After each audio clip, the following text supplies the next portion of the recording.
coordonnateur de la coordination départementale de Yewwi Askan Wi Thiès. Nous avons tenu ce point de presse. Donc nous tenons ce point de presse en lieu et place de la marche que nous avions prévue et dont l'itinéraire a été changé. Et pire que ça, la notification nous a été faite très tardivement. Et c'est à raison de cela que nous tenons à dénoncer l'attitude de l'autorité administrative qui a voulu faire capoter cette marche et qui a voulu nous dévier de notre objectif d'avoir une forte mobilisation. Ce qui est déplorable, c'est que la même autorité nous ait notifié à temps que la marche que nous avions demandée le 30 est rejetée et qu'elle attende les dernières minutes pour notifier aux responsables qui ont déposé que cette marche-là a été autorisée. Nous n'avons pas compris cette contradiction de notifier à temps quand il s'agit de rejeter et de notifier à la dernière minute quand l'activité est autorisée. Nous tenons à faire savoir à l'autorité que quels que soient les stratagèmes utilisés, notre détermination reste la même, à continuer à dénoncer les dérives de Macky Sall, à continuer à lancer un appel à toute la population sénégalaise et thiessoise en particulier,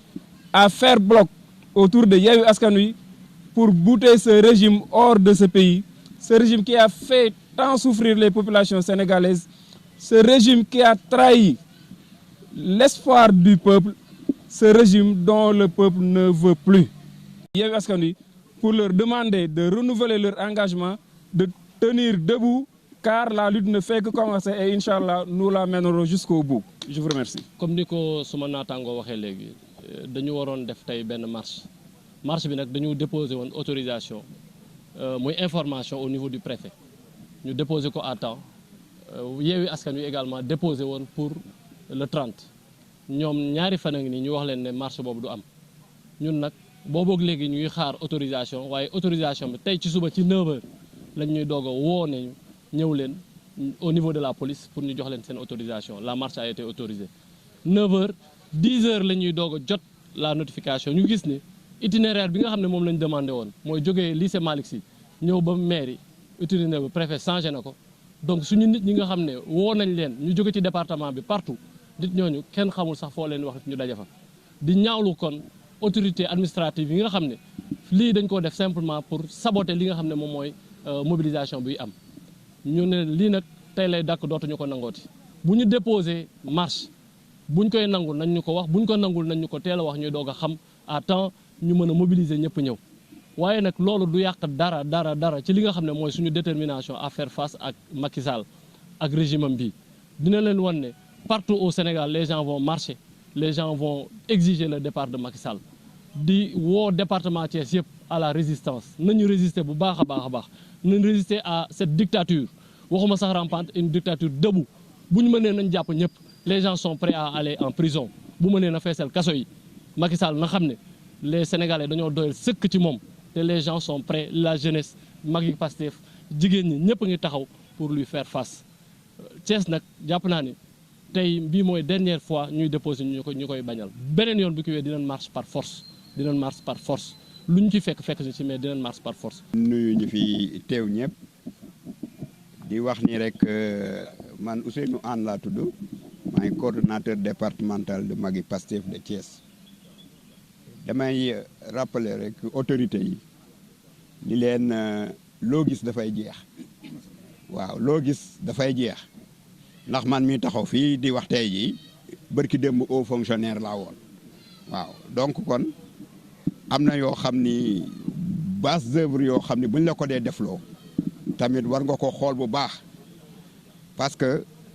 un acte illégal même boo nee fonctionnaire un acte illégal buñ la ko bëggee defloo mais da ngay lànk waaw mën nga lànk nga bañ ko mais nit ñi déposer seen demande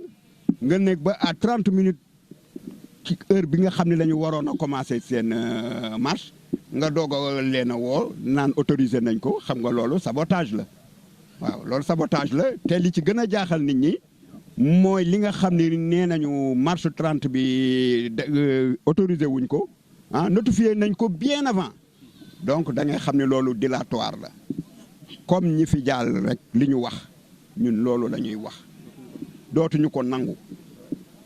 nangu bu ëllëgee bu ñu ko defee dinañu marche waaw parce que nag marche constitution bi moo ñu ko jox te li ñu constitution bi jox loolu la ñuy jël